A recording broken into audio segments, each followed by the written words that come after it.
It was cold and snowy on the island of Sodor, but everyone was jolly. The winter holidays were coming. Thomas loved this time of year. The station masters decorated the stations, and children were making snowmen. But there was one thing Thomas didn't like about winter. There was always lots and lots of snow. It piled up very quickly and blocked the tracks. So Thomas worked hard all day, keeping the lines open. Thanks to Thomas, everything ran on time. All the engines were very pleased. They wanted to thank Thomas for all his hard work. When all the tracks were clear, Thomas was looking forward to seeing his friends. He had missed them. As he puffed towards the station, he saw Harold the helicopter talking to Toby. They were planning a thank you surprise for Thomas. "Hello," he chuffed. "Remember, Toby," said Harold, "don't tell Thomas about the surprise." Then Harold buzzed away, and Toby puffed back to his yard. Thomas felt left out. He liked surprises.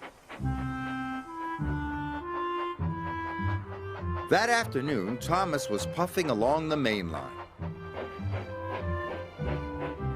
He saw Percy waiting in the station.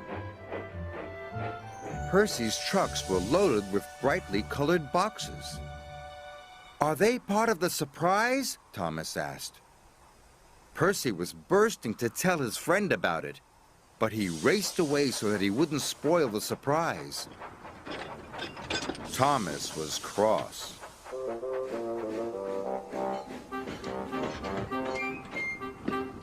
Later, Thomas had to stop at a signal. As he waited, Emily arrived. Thomas noticed something strange on Emily's freight car. It was long and pointy, but it was covered up. "Is that part of the surprise?" he asked. "That," said Emily, "is for me to know and you to find out." And she puffed away. "Bother," wheezed Thomas. "If they won't tell me," Thomas huffed, "I'll find out myself."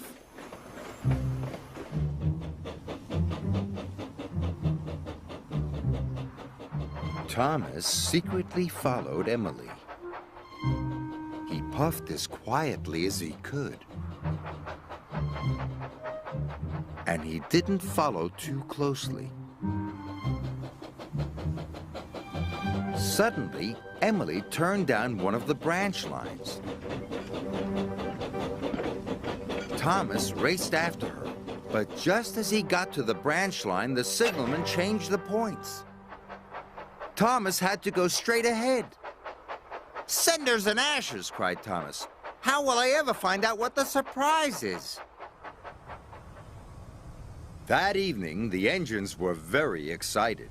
They were all talking about Thomas's surprise. "I can't wait," chuffed Edward. "He'll love it," puffed Percy.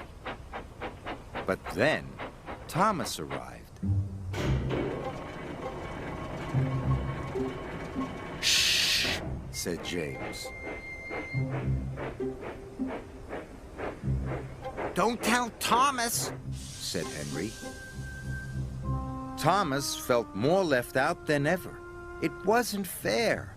Everyone knew what the surprise was except Thomas. "Huh? If they won't tell me, I don't want to know," he huffed. Thomas steamed crossly away. He puffed as far as he could. At last, it was time to show Thomas the surprise. But no one knew where Thomas had gone. "Please find him, Harold," Edward puffed. "I'll do my best," said Harold, and he took to the air.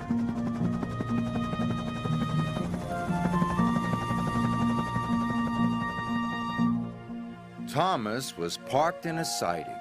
He was cold and sad. Why was he the only one not to know what the surprise was? If only they would tell him.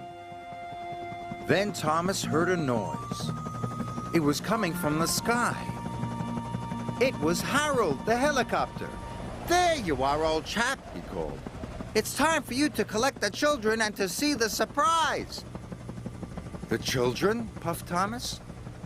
"Yes," said Harold. "It's a special thank you for keeping the lines clear of snow." Thomas was delighted.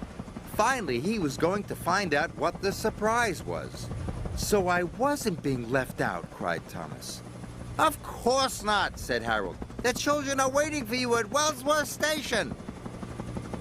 Thomas loved pulling carriages full of children, so he raced away. Soon he arrived at Wellsworth Station.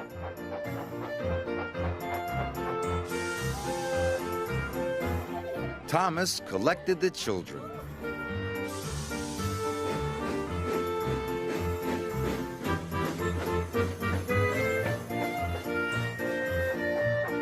He puffed through the snowy countryside. The children were very excited. They all wanted to know what the surprise was. Thomas turned down the branch line.